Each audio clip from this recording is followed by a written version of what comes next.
قال الله تبارك وتعالى في القرآن المجيد بسم الله الرحمن الرحيم وأن ليس للإنسان إلا ما سعى وقال بسم الله الرحمن الرحيم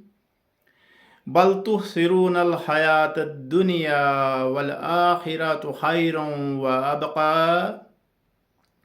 وقال بسم الله الرحمن الرحيم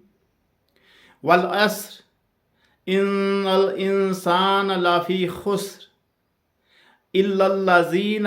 آمنوا وعملوا الصالحات وتواصوا بالحق وتواصوا بالصبر وقال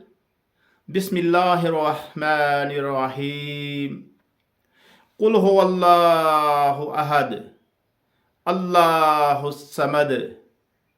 لم يلد ولم يولد ولم يكن له كفوا أحد